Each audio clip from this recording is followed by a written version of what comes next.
Ladies and gentlemen, welcome to I'm Not Repeating Myself podcast. I'm your host Mike, and I hope you heard what I said the first time because I'm not repeating myself. Excuse me. Glad everybody could be with me on this good Monday. Always remember, please make sure you like, share, and subscribe on SoundCloud, Spotify, Apple, and of course on YouTube. I'm on TikTok at I'm Not Repeating Myself Pod, and I'm also on Instagram at I'm Not Repeating Myself Pod. Hope everybody had a good weekend, man. My weekend was kind of. I'm gonna tell you about my weekend, man. It was a funny story, man. I'm gonna go ahead. Matter of fact, I'm gonna go ahead and jump right into this story, man. But I did hope y'all had a good weekend. So, at the beginning of this year, right? And this is gonna round out about everything that happened this weekend. So, one of the biggest things I've been doing this year is asking God to give me more patience and not let the little things get to me. And I can honestly say throughout this year so far, I can probably count to two instances before this one where I was tested. One time I failed, and then the next time I was just like, you know what? I'm not gonna let this little thing get to me. And I was so proud of myself, right? So Saturday, get up. I'm about to head to the mall, driving down the road, and I see this pothole, and I think I miss it. I don't miss that shit. I don't miss that shit. Boom, go right over it. My alert goes right off on the screen. Pull over. You need to pull over. Da da da da. I kind of hear the rubber running. So I pull over, get out the car. I'm thinking, shit. Sure enough, look, split on two sides of the tire. So it's like this big of a gap right here, and then it's split like right here. You see my finger right here? It's split with, so it's about this big. You got a split right here and a split right here. So I'm like, damn. So I'm thinking, nah, go ahead and let me put this spare on it. So it's raining, but it's not raining hard. It's probably like a little light rain, slight drizzle, all in all type shit. So I go in the back. I try to lift up the little thing, and I'm thinking to myself, damn, I know I got a spare in here because I got my little lug nut bar and shit in there. I'm like, bro, I know I got a spare in here with a little lift up, with a little jack, with a jack in here. I got to. So this shit is not lifting up. So I go, I go and I chat GPT this shit. I'm like, man, let me see if this my BMW, because I drive a BMW 228i 2 Series. So I'm like, bro, let me see if this shit come with a spare. Come to find out, because I'm thinking in the back of my head, every time you go get tires on my car, all four got to be run flats. You can't put one tire on there that's not a run flat. It's just not gonna go. It's not gonna work. So I'm thinking to myself, man, they probably don't got no run flat spare in the trunk. Chat GBT that shit. Sure enough, I don't got a spare in that motherfucker. So I'm like, damn, call roadside assistance. A nice guy, he pulled over, thought I needed some help. Real cool dude. He's like, yo, you need some help? I can get my mans to come. I was like, nah, I appreciate it, man. Me and him I got my portable air pump, try to see if I get some air in there. Nope, that shit losing air. So when I go and pick up the portable pump, I step into a puddle stepping back. Whole right foot submerged right in the fucking puddle of water. Come up to about like right here. New Balance cooked, all that. And I just started laughing. I just started laughing. And so in the moment, all I could do really is just laugh and smile. Cause I'm thinking to myself, like, you know what? It can't, it's just one of them days. Sometimes you just have one of those days, and those was just one of those days. Because ultimately, I got the funds to cover it. It could have been worse. In most cases, man, you can hit a pothole. Your fucking, your tire can fly off the motherfucker. You get into a worse accident. So ultimately, I'm sitting there thinking, I'm like, it can't get no worse. I call roadside assistance. I call them. They get my information. They send me a text so I can keep updates. They tell me they won't be here till 6:05. I'm looking at my watch. It's 4:05. I'm like, you know what? It's cool, man. It's cool. I'm not even gonna trip. I'm not even gonna trip. So my grandfather, he come scoop me. So my plan was to go ahead and take my car down to the dealer so I could just leave it there. So I don't gotta tow it to my house. Then have tow come get it from my house and take it there on Monday. No, we gonna go ahead. We gonna drop it off down there. They got a drop box. You can write all the information. And then literally no 5 minutes after my grandfather pull up, because my grandfather pull up like about 5 o'clock. The tow truck pulls up literally 5 minutes after that. I'm thinking to myself, like, damn, they said you wouldn't be here till 6. Yeah, I don't know why they said that. Real cool dude. Real cool dude. Older black guy. So on my ride over there, I'm just sitting. I'm riding with the tow truck guy, and I'm just sitting. I'm just thinking. I'm like, and the first thing I thought about was the movie Bruce Almighty, when he went to go meet God, and so he get out his car and he steps into the puddle by accident. And I started laughing. I'm thinking about it. I'm like, man, it's literally one of those days. Cause literally, like, I was already cool. Like when it happened, I'm just like, all right, you know what it is, what it is. I'm gonna get out. I'm gonna try to see if I got a spare. Strike one was I didn't have a spare. That was number one test. I'm like, all right, cool. Number two, go get the portable. Try to pump the air up. Wind go up. That's number two. Go pick the portable up. Step, submerge my whole right foot right into the puddle. That was number three. And then after that, it was like when I called the dispatcher, and it was like, all right, send me the text to be out there. Estimated ride time 6:05. I'm looking at my watch. It's 5. That's test number 4. I'm like, you know what? It's all good, man. It literally is all good because essentially, like, this is something that doesn't happen frequent to me. This is the first time I ever hit a pothole and immediately it fucked up my tire. Like, I'm usually good with avoiding potholes and shit like that, but I'm just sitting there thinking, I'm like, you know, it could be way worse. That's all I was saying to myself. It could be way worse. I'm tripping. It's no need, it's no need for me to be tripping because essentially it's gonna be all right. Like, I can't let this is another one of those moments where, throughout the year, again, I've been asking God to, you know, basically assist me with not letting the little things get to me. And this was another one of those moments. And I sat back and I realized, I'm like, man, that was one of those moments. And I think back to where I said last week, I said, God gives you a gift and he gives you opportunities. And in the middle, it's on you to put in the work. But also, God gives you opportunities in other aspects of life. Like if you ask God for more patience, he doesn't give you patience. He's going to give you an opportunity to display your patience. If you want to, God doesn't, if you say, I want to help people, I want to assist people, God doesn't automatically make you a helper. He gives you opportunity to display your level of helpness or you assisting people. You get what I'm saying? If you say, you ask God, I want to have a farm. God's not going to give you a farm. He's going to give you an opportunity to see if you want to become the farmer that you say you're going to be. So when I thought about it, I'm like, well, damn, every day, because I pray every morning. Every morning I get up before I go to work, I pray. And I was like, every morning I pray, continue to, not let the little things get to me. Not let the little things get to me. That's one of the things that I pray for daily. And those were one of those moments. So when I sit back and I'm just laughing. I'm smiling. I'm like, you know what? It's all good, man. It's essentially all good. And that's how you really got to approach life, man. You got to honestly sit back and assess everything. Nothing is ever that bad. You get what I'm saying? I done had worse days. But, something like that, it could have just ruined your whole afternoon. Yeah, granted, I had somewhere I wanted to go, somewhere I needed to be, but, it was just a little minor setback. That's all it was. It was nothing to crash out over or, soak your head about, because essentially it's never that serious. Somebody else right now probably don't have a car to get somewhere. Somebody's last resort is their car. They probably just spent money on something and then that broke. So now, they don't have insurance. They can't call roadside assistance. They can't call a family member to come get them. You get what I'm saying? So I'm sitting there and I'm thinking about it. I'm like, essentially everything is cool.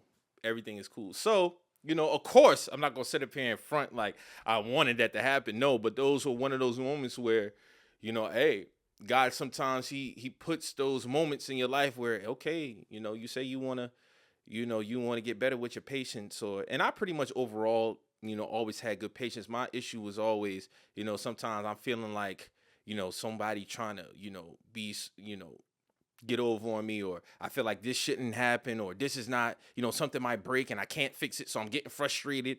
So those are like just one of those things that I kind of wanted to clean up on. And those are one of those moments I felt like where, what, my patience was tested and I passed the test. I was able to get my car down to the dealer. So I'll talk to them on Monday. If needed, my mom, she could take me down there so I can get my car. But, I just say that to say, man, if you asking God for patience, he's not automatically going to give you patience. He's going to give you opportunities to display your patience and see what you do with it.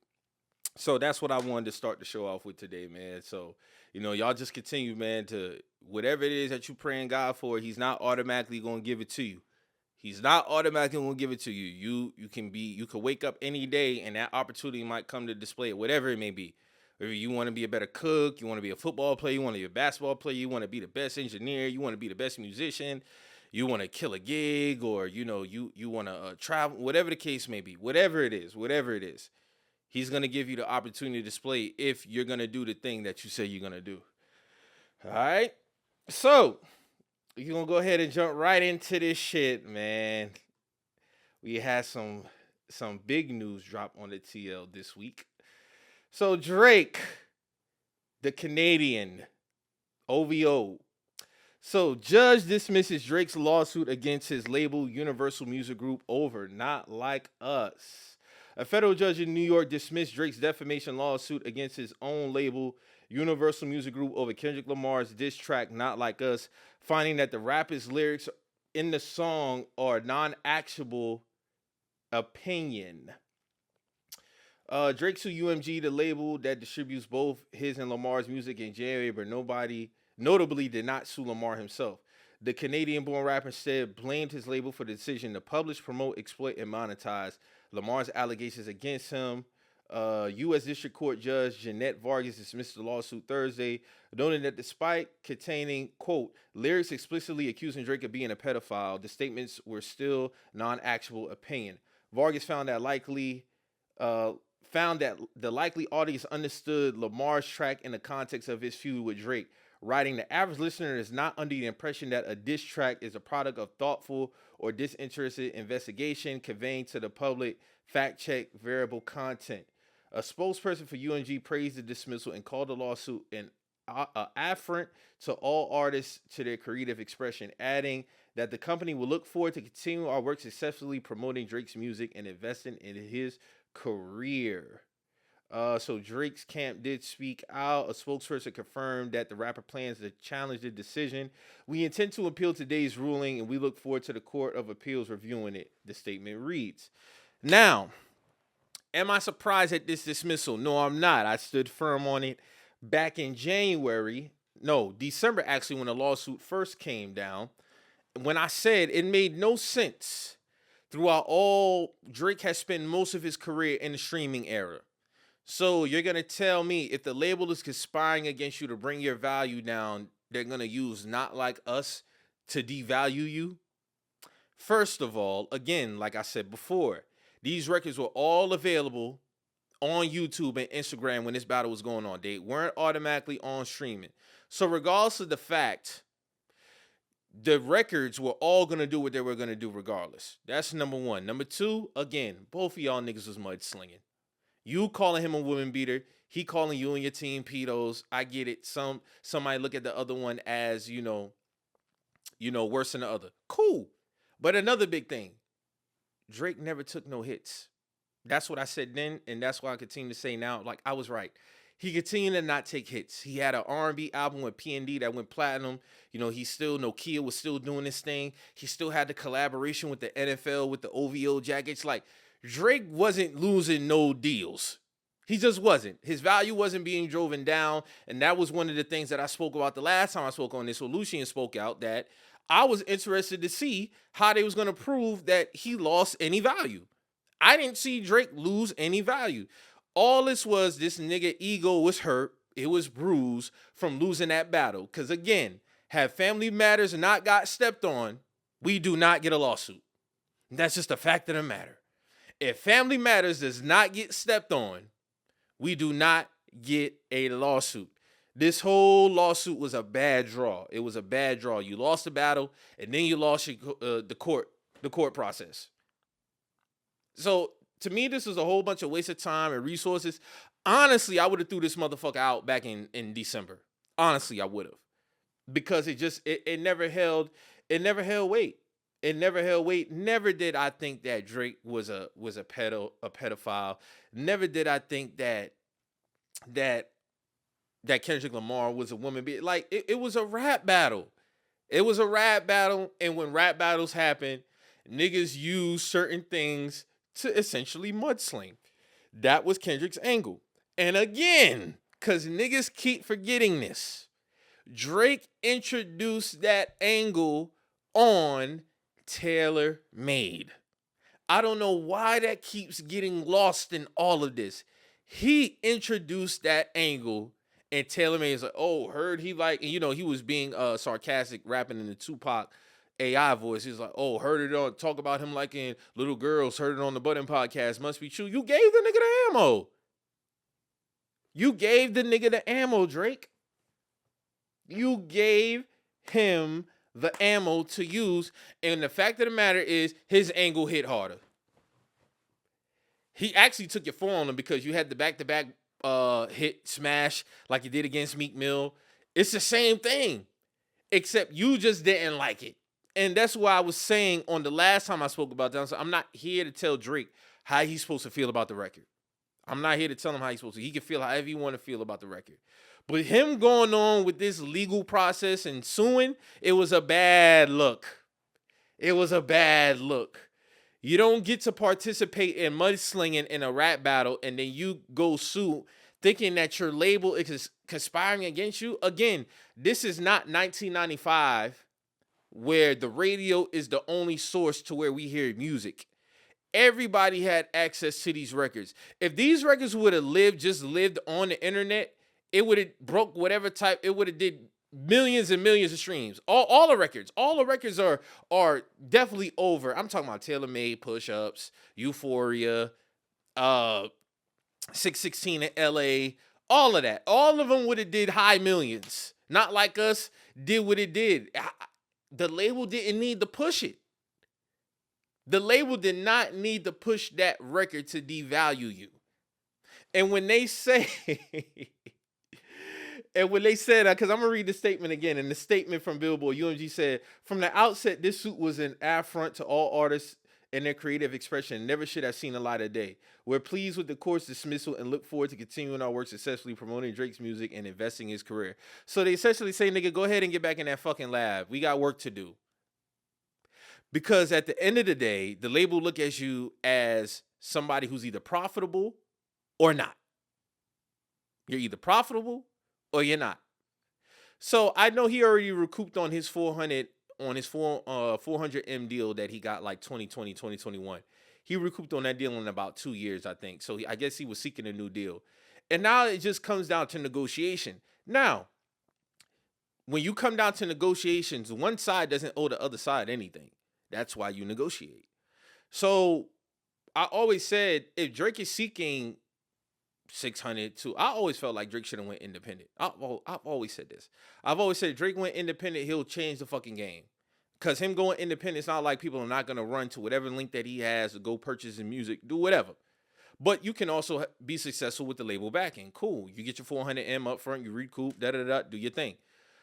But essentially, as Drake continues to get older, yeah, the label is well within their minds to be like, yeah, bro, we're not really trying to invest. I'm just throwing a number out there. We're not really ready to invest, $800 to $1 billion in you. Drake, you have to, please, that's why you negotiate. But don't act like as if the battle is the reason why they all decided to conspire against you. They didn't plan for this fucking battle. And I don't believe Kendrick Lamar planned for this battle. He was strategic in how he executed. Because the moment that verse dropped, that's where it was. And, I kind of feel like as if, even if J. Cole, because I know J. Cole, he got a lot of flack, and I still don't like what he did. If J. Cole would have still participated, this conversation probably would have been a little bit different, but it's not. He's gone. He's out of it, so it is what it is. But I don't believe that Kendrick Lamar and UMG conspired against this nigga at all to devalue him, especially when both of them was under the same label, excuse me. Like, they didn't gain nothing by doing that. They didn't gain nothing. Like, why would they want to devalue you when you've been profitable for 15 years? You were profitable if you fulfilled your contract duties and they're not trying to give you a whatever number you're seeking, go somewhere else. Because essentially they don't have to invest that in you based off if they feel like you getting old. Okay, you go prove them wrong. You're Drake at the end of the day. Your name alone holds weight. You've been on tour all year. You've been selling out every tour that you did overseas. Again, you had the album with PND. did your fucking thing with that. Iceman is about to come. Like, so this notion that your value again, because this is all it's going to go back to, Drake's value. There's no value being lost. There's none. So with UMG saying this is kind of like, hey, bro, like, kind of like smacking your kid on the behind. Like, hey, that's enough. Let's get back to work. Essentially, get in your room. Get that homework done. That's essentially what they were saying. And honestly, I think going forward, this is really one of the checkpoints in hip hop where we be like, bro, you engage in a battle. Don't be doing shit like this. Especially under the guise of you feeling like, your label is trying to diminish your value. Now, we did have something like this happen with, 50 Cent and the whole GU Not campaign. And, Jimmy Iovine was funding the whole GU Not campaign when him and Game was going at it and all that. But 50 didn't sue nobody. That's the biggest thing. 50, like, when you engage, like, I said this also too. If this was outside the realms of a battle, like this is just some one-off thing where some random person is like really falsely accusing him of being a pedo, that's different. I understand suing somebody then because you don't play with something like that. But when you willfully engage in a rap battle, you don't get to sue. Especially when you're calling somebody a woman beater. You don't get to do that, bro. And I stood firm on this. There was never nothing that made me think that for a second that they would reach some type of settlement, because it didn't hold no weight. It never held any weight. It never did. This whole lawsuit was ego driven. It was 100% ego driven the whole time because it never made sense, and he was trying to find a win some way somehow. That's all it was. UMG is conspiring against you to devalue you, bro. Y'all been in bed together 15 years. You praise Lucien. Lucien has praised you. I just didn't see that being the reason. If they wanted to do it, they're not waiting till Not Like Us comes out to do that, my nigga. Especially when all those records was generating them millions. Millions. That battle generated them millions. They didn't plan for that. They sat back and was cutting the checks like, shit, this battle bringing. That's all they're looking at the end of the day. That's all they're looking at the end of the day. So going forward, just give us the music, Drake. Just go ahead and give us the music. I'm not one of those people who be like, oh, he should be banned from hip hop and all that other shit. No, I'm not saying all that. I still fuck with Drake as a rapper. He still puts out dope music. I'm going to still continue to listen to his music. That's just my stance. Whatever other niggas do, that's fine. Like, because, the other part of this, too, has been a lot of personal involvement in this battle in terms of the fans, too. A lot of niggas are heavily invested personally into this fucking battle. A lot of people are doing victory laps behind it. Hey, do your thing. And I'm just talking about in terms of, I'm not going to stop listening to Drake's music. But in terms of this lawsuit, I was never in agreement with it. So just go ahead, continue, give us the raps. Give us the bops. And just put out work, bro. Just put out work. And again, I say this. There's nobody with a logical brain that can convince me that if Family Matters stood the test of time, that he would have been suing. It would not have happened. I'm sorry. It would not have happened. That's how I know this shit was all because his ego was bruised. Like, bro, they don't have no reason to conspire against you to devalue you. You under their label. You bringing them money. You one of the top dogs over there. Just because they didn't want to pay you a certain amount of money don't mean they're trying to devalue you. Again, I still believe Drake could go independent, kill shit. If you want to go to Sony, go to whoever else, kill shit. You're Drake. 2025 is proving that. You haven't lost no value. People still showing up to your shows. Again, the P&D album, Sexy Songs for You, killing shit. Just continue to put out the music, bro. You're going to be all right. You took a L, and it should have stayed at that point. But this also inflates Not Like Us as far as the impact. Just think about it. I see somebody say the other day, and man, Not Like Us is the greatest diss record of all time. I can't argue it. Because look how everything stemmed after that. It was still knocking down pillars. It was just still knocking down pillars. Kendrick Lamar hasn't said shit since this whole shit went down. Nigga just been doing this, his press runs. He dropped GNX. He did the Super Bowl, all this other shit. None of that was planned, in my opinion. I'm sorry. And the fact that was attempting to even to try to paint that, it just never made sense. You engaged in war. You engaged in war. If this was outside the realms of the battle, I would be with Drake on that. I would be with Drake if this was on the outskirts of the battle. But it wasn't. You engaged full force contact. You was in your bag. You was ready to go. But the other nigga hit harder. And now you have to sit here with the egg on his face. And I'm interested to see if the appeals court, and then another thing too. This whole appeals court thing. Let's say the appeal does get approved, right? What is there still to gain? Because a focal point again of your claim is value. This all goes back to this word value. Trying to devalue you. My nigga, just go seek a deal somewhere else or go independent. Bet on yourself. I always say niggas need to bet on themselves. You 20 years in the fucking game. Off name alone, you can get, I believe you can go get upwards of 500 plus million easily. Easily. You recoup the 400 M deal in 2 years. So I think this is a time to really sit back and him reflect, just sit down, reevaluate his steps, and not make moves emotionally. Because this was an emotional move. 100%. There's no other way for me. To me, there's no logic behind this shit. No logic at all. There's no logic at all that makes me sit back and believe like, damn, these motherfuckers really went, okay, like, what were the steps? And you're going to tell me, okay, well, I was calling him this. Yeah, that probably not be a good idea. Let me just take what come with it. I took the L, and I gotta live with that. I gotta live with that. So I don't know when this appeals will get, when it will be processing or whatever, but I'm kind of over it, to be honest. Because even if it gets appealed and that whole process, I'm going to still say I would never agree with it. I don't give a fuck if they, and I also said this too. Let me say this because I want to be very clear. I don't give a fuck if UMG did buy the record. It's a rap battle. Context matters. It all goes, again, me. I don't care if UMG did buy a record to inflate it and go against Drake. You know why? Because you was in a battle. So no, I wouldn't care. I still wouldn't give a fuck. So even if it's so, my mind has been made up from the jump. You take what comes with it when you engage in a rap battle. This is not in the outskirts of a battle. It's not on the outskirts of a battle.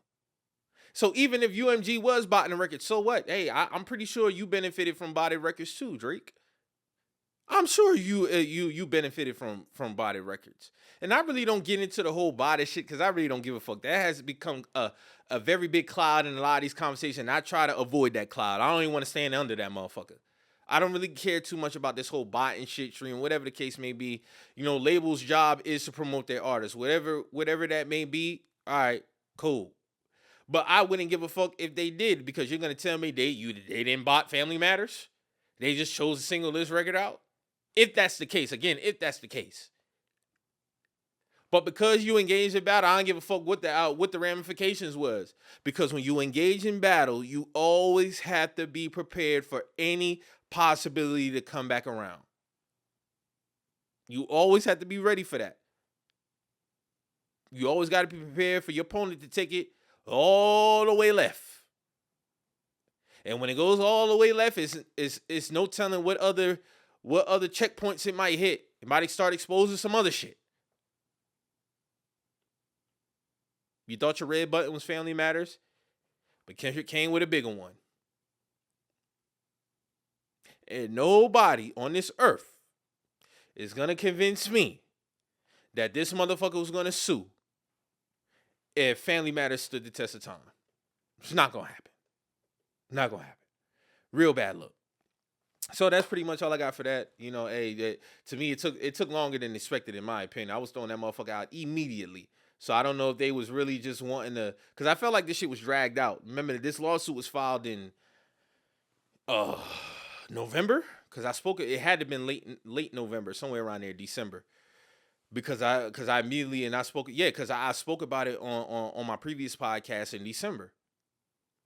I spoke on my, matter of fact, let me go ahead and play what I said at that time around that, because Just because I don't want niggas to think I'm just talking shit and, because I like Drake's music, I'm a Drake fan, that I, be picking sides and all this kind of shit. No, I stood firm on what the fuck I was saying and I meant it. So let me go ahead and play what I said. This is from December 3rd, 2024. Motherfuckers fight their label every day. I don't have no beef with that. We can say that Drake, for most of his career, has been in the streaming era, right? Yeah. Okay, so you mean to tell me, out of all the songs that you done seen came through, you're gonna use Not Like a, cause context matters. This is off the heels of a battle. People who try to avoid it all they want. I'm hearing niggas saying, "Oh, this ain't got nothing to do with the battle." It 100% goes back to the battle. You're gonna use Not Like Us as your crutch for your lawsuit against UMG.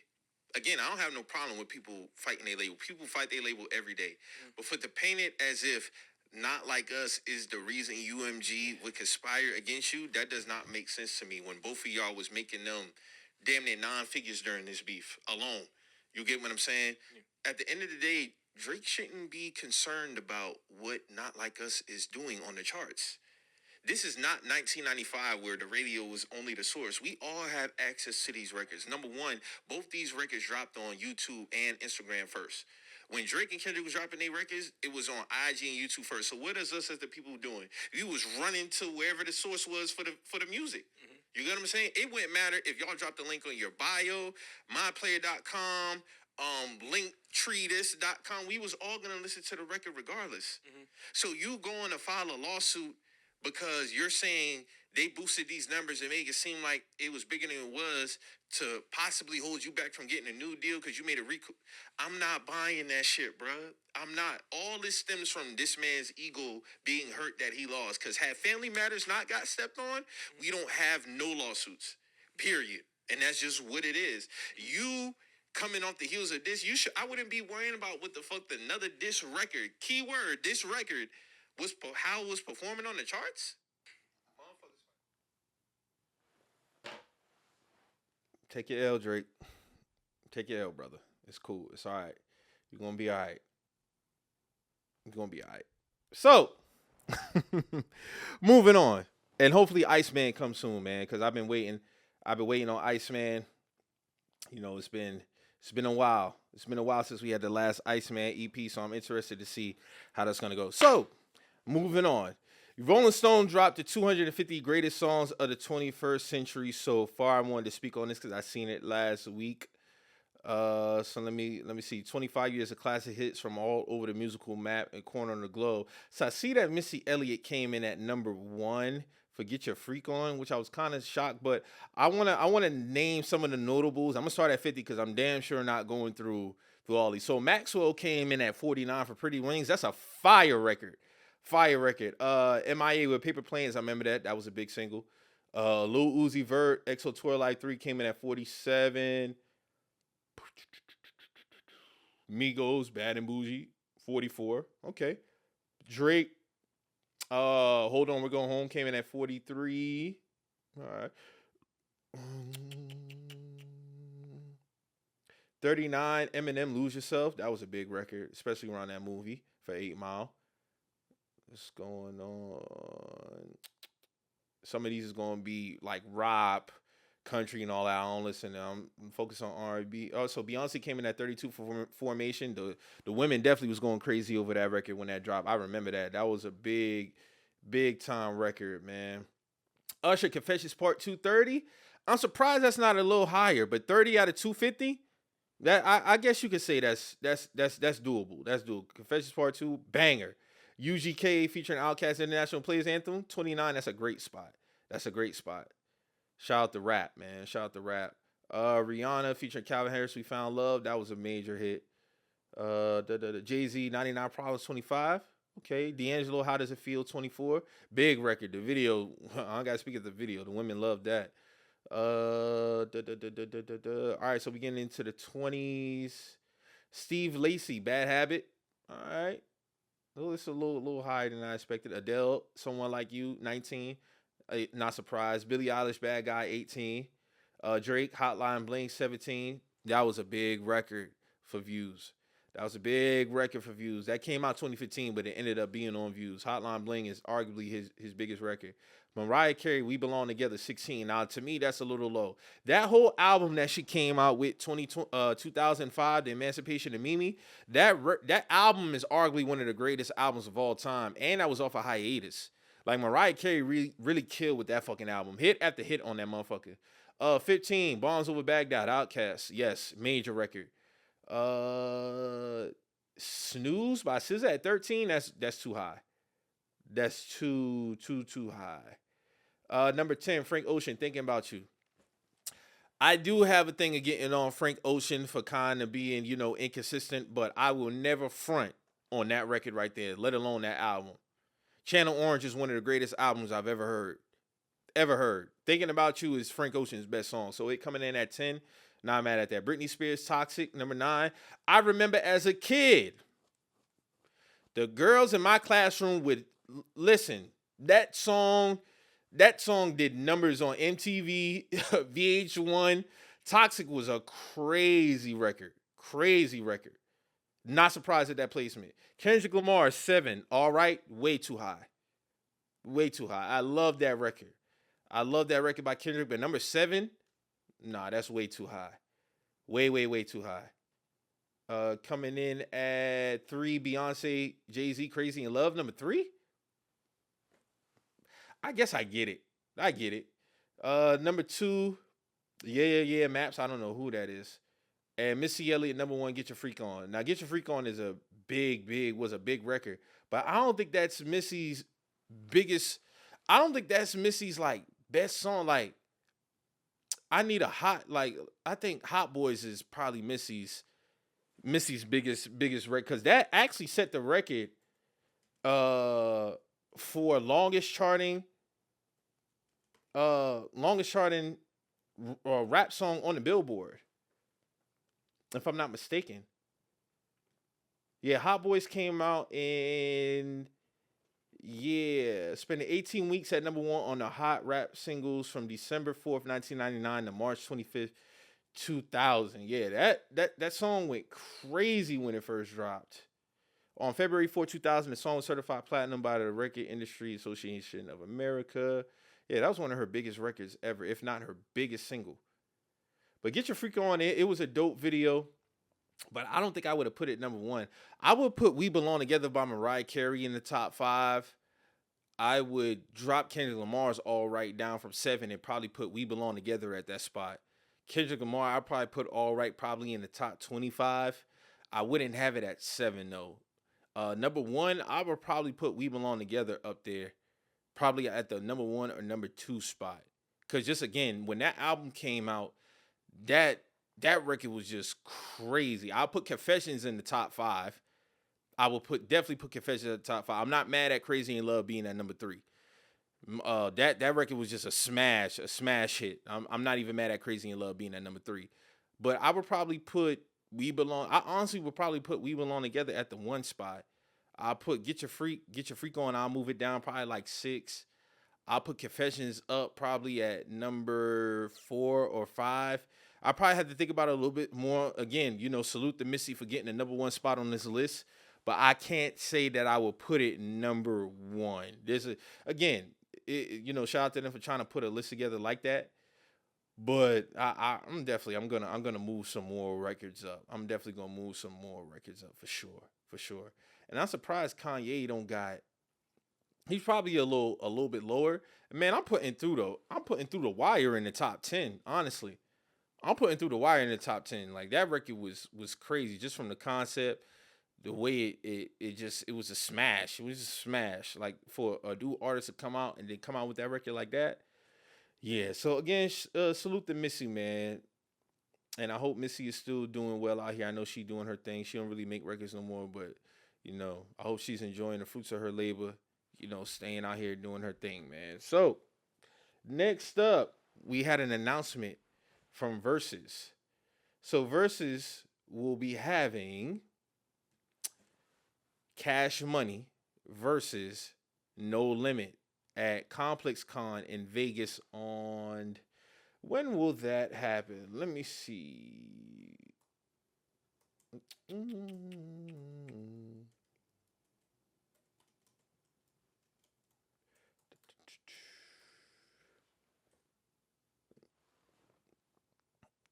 Here we go. Versus partners with Complex to relaunch series with Cash Money and No Limit Battle. Get to the action. So that will take place on October 25th. Timberland and Swiss Beats, they'll be the hosts. The Khaled to be out there as well. No Limited Cash Money Records will revive the series as Complex getting control of the distribution rights to Versus. Rather than talking so much, we just want to get to action. Versus co-founder Swiss Beats and Timberland said in a joint statement. No Limited Cash Money are the first of many Versus battles to come, as the new partnership promises more coming in 2026 and beyond. Fans will have the opportunity to purchase tickets to the epic No Limit Cash Money Brawl, which will broadcast live from Vegas at complexcon. What Swiss Beats and Timberland have built with Versus is nothing short of incredible, a cultural phenomenon that has reshaped how fans engage with music and artists. Aaron Levant, Complex CEO, said, "We are thrilled to welcome Versus into the Complex family. We can't wait to propel the show to new heights with an unrivaled lineup of events, kicking off at complexcon this October 25th and 26th. It is unclear who will be repping No Limited Cash Money in Sin City, but it wouldn't be right without Birdman, Slim, and Master P in the building for the battle." Of course it wouldn't be right. Of course it wouldn't be right. You got to make sure that they get that on point. Now, when I first seen it, I'm like, I immediately got excited. Because I'm like, damn, we getting Cash Money and No Limit. And I automatically thought to the golden age. But I had to take a step back. Because I was like, man, I don't want to get too excited, man. For number one, well, I'm biased towards Cash Money anyway. I fuck with No Limit, but I'm Cash Money all day. I mean, y'all see it behind me, man. Wayne is my GOAT. So it's no need to even have the discussion. I'm gonna roll with them regardless. But I was thinking about, as far as No Limit, who would rep, because when's the last time I even seen No Limit, like even just in pictures together or around each other? Of course, you got Mia X, you got Silk the Shocker, of course, P, I don't know if Romeo would show up, of course. Who else they had on their roster, man? They had Mia X, Mystical, RP Magic. I remember Magic. Magic was on No Limit. Snoop. Now, Snoop is an interesting component in all this. Because being that Snoop is arguably the most famous rapper we've ever seen, I would wonder if he would show up for P.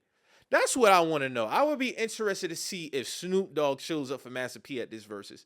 Because Snoop did sign with No Limit after Death Row. They went bankrupt. They went downhill. He had a couple of albums under there. Wasn't really as crazy as his albums with Death Row. But Snoop had a couple of bangers, man, under No Limit. He had Lay Low. I fuck with that record. That was a dope record. So I'm interested to see if Snoop would show up for P at this Versus battle, man. But I don't really want to get my hopes up, because I would like to see Mia X, Silk the Shocker, just from a hit standpoint, Mystical and P and all of them. You got to perform, all the greatest hits that they had. You know what I'm saying? But it turns, then on the Cash Money side, like, Turk gonna show up. I don't know. They a little back and forth that they've been having. I would like to think BG, Wayne, Juvie, Birdman, all of them. But, a lot of the times, man, these egos be so wild, and niggas be having differences. Ain't no telling how this shit gonna go. So I really don't have no prediction, really. Like I said, I'm biased towards Cash Money, so I'm going to roll with Cash Money regardless. Wayne, my GOAT. Of course, I'm going to roll with him off the string, just in terms of who's going to come out victorious. But one thing I've learned from these battles, because the last three of them I probably got wrong. I picked Omarion to beat Mario, didn't go that way. I picked Dipset to beat the Locks, didn't go that way. But, so I'm not going to make no predictions. Like, again, I want Cash Money to come out victorious, because, again, I'm biased towards Wayne. But, man, ain't no telling how this shit gonna go. And I don't know who really gonna show up for real. Last minute, we might get an announcement like a week before about, all right, this gonna be the lineup. This who all gonna show up. And then last minute, somebody decide they in their feelings about something. This nigga mad about this, won't show up. So, ain't no telling how this gonna go. Salute for them for relaunching this Versus. I feel like Versus is a little bit more authentic when we was on COVID, because now, artists, they 100% get paid. And I'm not saying artists shouldn't get paid, but I feel like it was a little bit more authentic because we had to be on lockdown. We had to, be on shutdown. And then the versus concept was different then because all the artists did was had to hit the records and hit play. Now it's a performance thing, which I get it. You got artists out there doing their thing. When we had Keith Sweat and Bobby Brown, they was out there doing their thing. So I'm interested to see how the lineup is going to be before I have some sort of level of excitement. That's really all I got to say about this. But shout out to Timbaland and Swiss for doing this, for doing it, and getting it back on track. Try to get something else to the culture that we can enjoy that we did at a time. Because I will say we did have some historic battles. I will say that DMX and Snoop was dope. Ross and 2 Chainz was dope. Of course, iconic between Dipset and In the Locks, iconic. And I think if it's a setting like that, it could be real dope because they really came out to perform that night at Madison Square Garden. That's arguably the best versus battle that we had. That one, DMX and Snoop, that was pretty dope. Babyface and Teddy Riley, that was pretty good. That was when we was really, really on lockdown though. So yeah, man, I'll be interested to see how this goes. Next up, excuse me, y'all. So a little bit of update on this whole, I remember I spoke about a few weeks ago about the murder of the young lady who was dating this R&B singer, new up-and-coming R&B singer, David. Celeste Rivas. She was 15 years old when her body was found in the trunk of a Tesla that David owned. So I came across the newest update. So David transfers Texas home to mother's name. David is making some real estate moves as cops investigate the death of a 14-year-old Celeste Rivas, whose decomposing corpse was found in his Tesla. He transferred 2 of his Texas homes to his mother. So again, I'm still standing firm on my stance. This nigga 100% is guilty. And again, if he's not 100% guilty as far as performing the acts, he knows who did this. And this is one of the steps that I feel like, he has some involvement. Because you're not going to transfer your homes into your mom's name with this clouding over your head, pending an investigation if you are innocent. I've been seeing people talking about how, there's been some people saying, you got to walk it back because he has him in charge. He's not listed as a suspect. I don't give a fuck. I'm applying my logic here. Like, all the evidence just ties back to him. You're not going to tell me that a Tesla that's in your name with a body found in it and you don't know what the fuck is going on. So at the least, he's an accessory. We don't got to fucking play games. And then with this latest move with him transferring, why would you transfer the homes in your mom's name? Why would you do that? So again, like I said I was going to stay updated with this because this is a huge story. But for not 1 second am I moving off my square until it comes out that this nigga is 100%. And again, I don't have no problem walking it back, but it just waits. If I had to jump out a window on something, I'm jumping out the window on this one. It's just, this shouldn't be hard to place together because this nigga knows something. He knows something. It's already nasty at the fact that you was dating her when she was 13 years old. You continue dating her when you was 20. She was 14. So like, come on, man. It's already a bad look anyway. It's already a bad fucking look anyway, bro. Like, it just doesn't make sense. I'm sorry. I can't get down with that. So, moving on. Get into some sports shit, right? I'm so sick of Giannis Antetokounmpo. I'm sick of this dude. He needs to just go ahead and request a fucking trade. Go ahead and request a trade, my nigga. That's what you need to do. Go ahead and request a trade and stop walking around eggshells. Stop making these statements about, oh, yeah, my mind can change. Bro, you want to trade. You just don't want to come out here and say it. You're on your Dame shit. Because Dame didn't want to come out and ask for a trade with Portland. Because, niggas be trying to protect their loyalty image when it comes to the NBA. Hey, bro, it's okay if you want to. You already delivered a championship to the Bucks. You delivered their first championship they didn't have in fucking 50 years. You don't really owe them motherfuckers nothing. But all this, this cryptic shit and all this walking on eggshells with statements and, my mind can change and da-da. Bro, you want to trade. Go ahead and ask for it. If you still want an opportunity to get more rings and you feel like Milwaukee is not doing their just due, Dame went back to Portland. They signed Miles Turner. You don't really have a true number 2 next to you. Go ahead and request a trade, my nigga. It is fine. I get sick and tired of some of these dudes who be trying to paint it as if, the team ain't really trying to. My nigga, you want out. Let's cut the shit. You want out. The team ain't doing nothing because they're at your begging call. You're the franchise player. You're the one who delivered the rings. You're the one averaging 30 and 12 over the last 3-4 years, shooting 60% from the field. The team ain't trying to get rid of you. And I'm not under the mind that they wouldn't want to put a roster around you. You made the Milwaukee Bucks relevant again. You are the franchise best player of all time. You delivered the first championship in 50 years. In what world are they not trying to build around you, Giannis? You just want out, but you don't want to say it. And you need to get your ass out there and just put it out there, nigga. Stand on it. Just stand on it, bro. It's okay. You did what you did. You've been there since like 2013. You've been there 12 years. It's fine, bro. Go ahead and request a trade because I don't think y'all contenders anyway. You tried to get Dame, it didn't work out. Unfortunate things happened with the injuries. He had an injury prior to that. You couldn't go on a playoff run. You got hurt yourself. It just didn't pan out. I'm seeing the Knicks might be a suitor. I see it, but I'm interested to see, how they will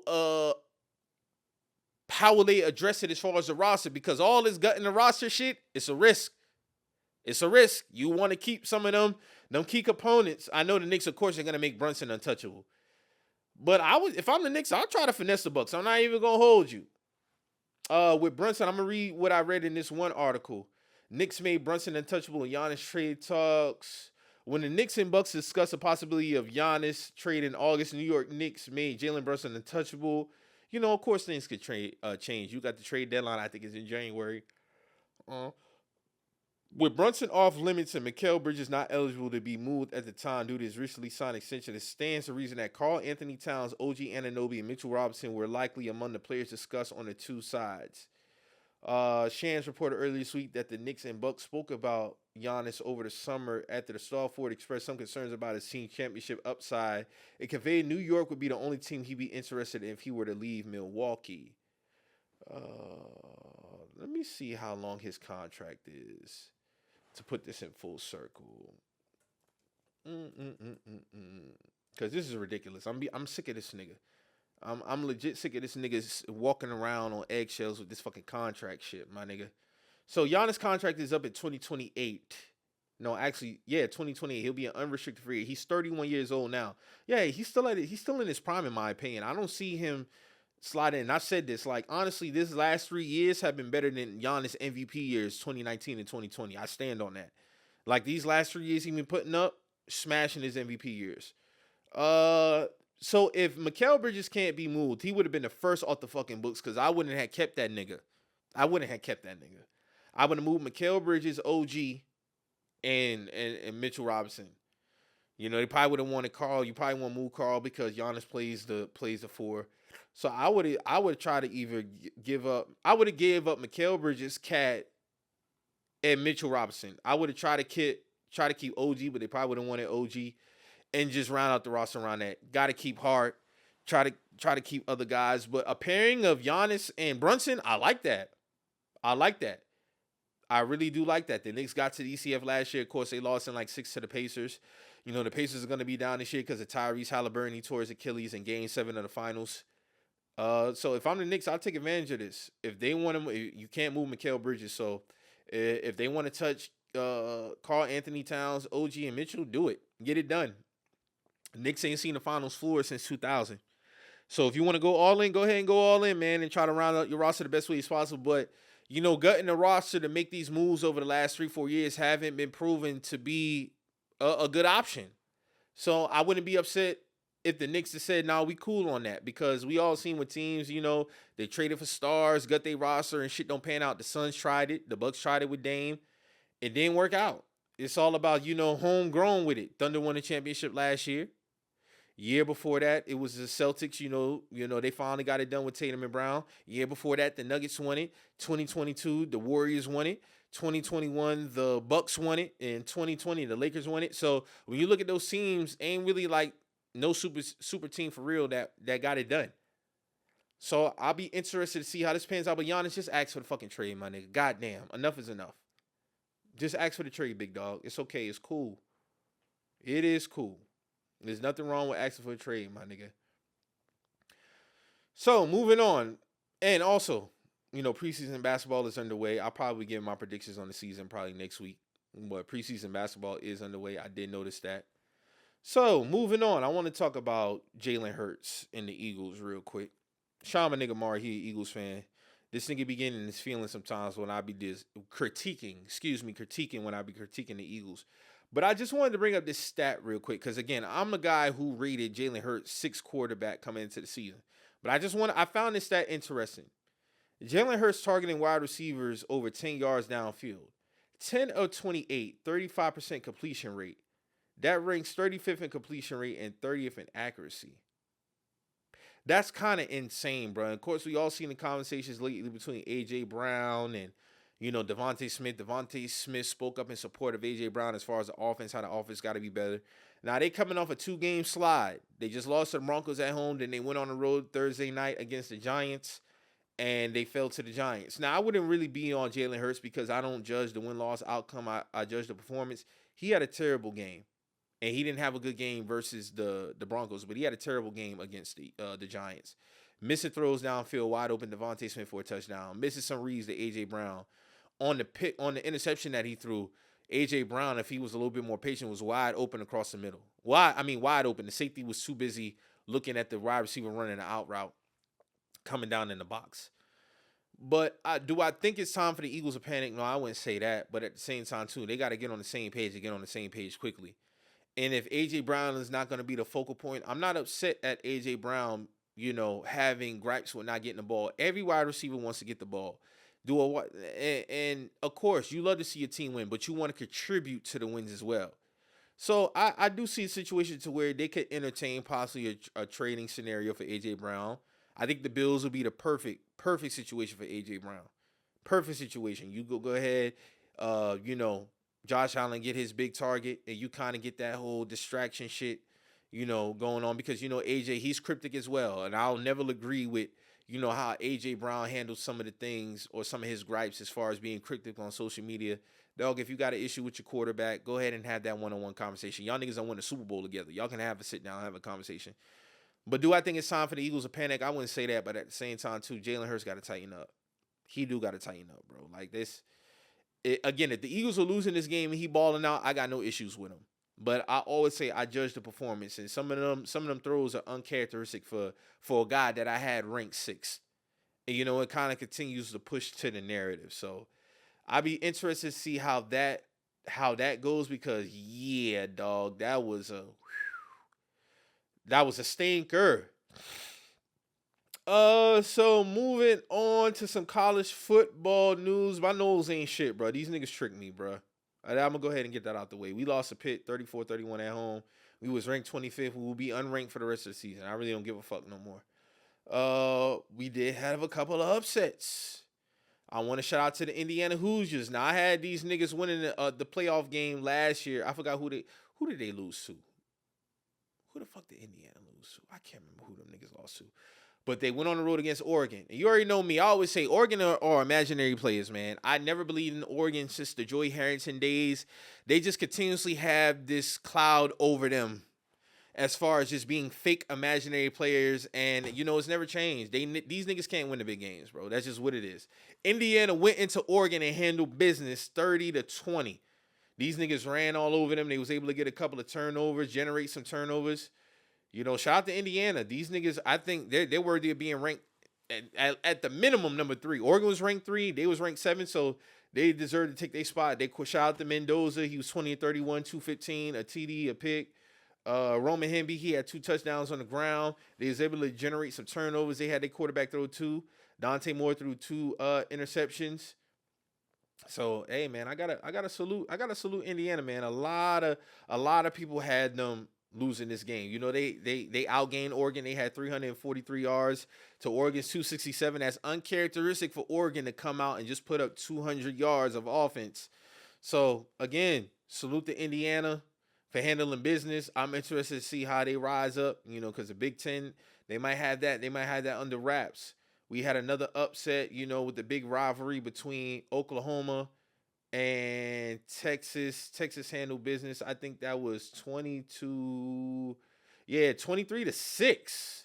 23-6 they handled business. Now, Texas is unranked. They went on a 2-game skid.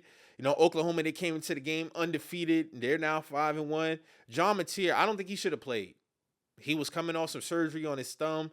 He had a bad game. 20-38, 202 yards, 3 interceptions. Arch Manning, he wasn't all that himself, but he was efficient. He was 21-27, 166 yards, 1 TD. He had a big run on third down to pretty much seal the game towards the end of the game. But yeah, the Texas defense showed up. They showed up big time. I didn't see them winning this game. I didn't, but you never know with these rivalry games, man. You never know with these rivalry games. So that was a big win. That was a big win to get them back on point. Alabama, they handled business against Missouri, 27-24. Ohio State, they handled Illinois, another top 25 matchup. Illinois was having a good year so far. They handled business 34-16. Who else? I think there was another upset that I missed. Who else? Virginia. No, they won that game actually. Colorado, they beat Iowa State. That was an upset. Iowa State was ranked 22. They handled business 24-17. Shout out to Deion Sanders, man, and prayers because he just had surgery on Tuesday and he was on the field to coach Saturday that game. So salute to Deion, man. He's always been a tough one. And Auburn, they had a 10-0 lead at halftime, and salute to Cam Newton. He got his jersey retired also. But they handled Georgia went and Auburn handled business 20-10. LSU handled business versus South Carolina 20-10. So that was pretty much all that. Oh, Utah, they smoked Arizona State 42-10. Unranked. So they was ranked 21st. So that's ugly. So North Texas, this is interesting. North Texas came into the game undefeated. They were smacking niggas. But South Florida, they wasn't ranked though, but they was kind of looking at them as a team to get into the playoff. South Florida ranked 24, put 63 on them niggas' head in their house. So yeah, you can cancel that. I don't know how that's gonna look. I don't know how that's gonna look for y'all. So I'll be interested to see how these rankings are gonna go. But hey, man, and Penn State continues to just be imaginary players too. That's another school. That's just sorry. They're on a 2-game slide actually. They just lost. No, 3 games. 3 games. They just lost. They lost at home to Oregon in overtime, 30-24. They lost last week to UCLA, who just fired their coach. They lost 42-37. And then they just lost to Northwestern 22-21. Drew Allard is also out for the season. That's a big blow. I never was big on him anyway, as far as a quarterback prospect going into next year. But they did say he has a season-ending injury.